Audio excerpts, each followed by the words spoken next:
Hello and welcome to the Kangaroo, which is Vienna's, well, I think Austria's best Belgian beer bar.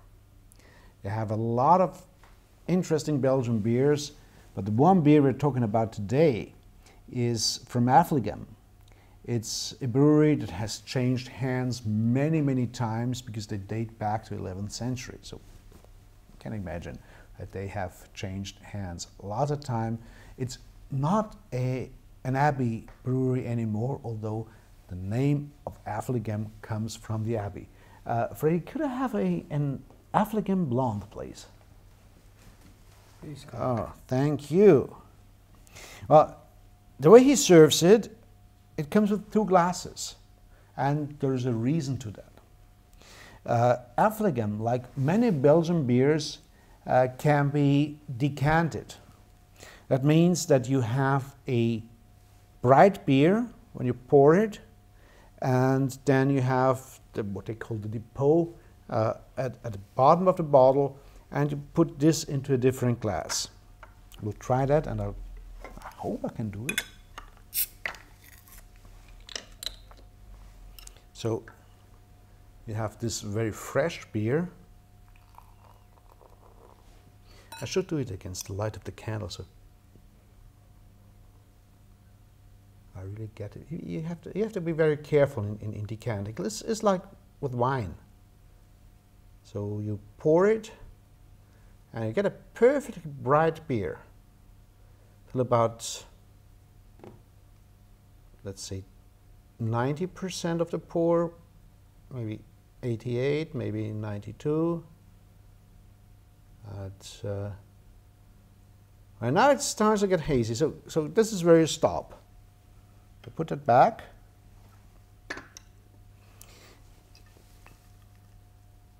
And then you see that there's a lot of haze that's left at the bottom of the bottle. You see it looks different, and it also tastes different. Very intense. There's actually people who love this hazy depot that's in there. I personally prefer to have the bright beer here, but the idea is this is decanted. We're talking about a 6.8% beer. Nice floral aroma.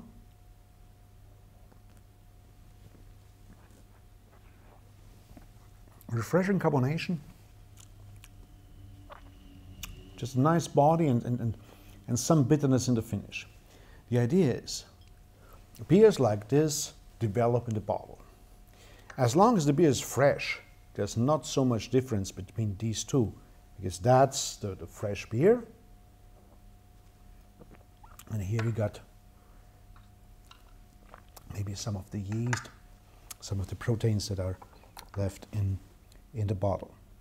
If this beer develops in the bottle, that's, I mean, they say the best before date for this beer would be sometime in 2016, but maybe this beer can develop in the bottle for another 10 or 15 years, just beyond the best before date, if you have it at a constant temperature. And then it will be even more important to decant it, to have the bright beer here, which at that point of time will be more full-bodied, will be more estery, or maybe have hints of sherry. And you have the depot, which will be much darker than this one, and not very pleasant. So I experienced that in some Belgian bars. And the first time they poured a beer for me and said, oh, why don't you pour the whole bottle? No, I'll put some into this, and you will see we probably don't like it with an aged beer.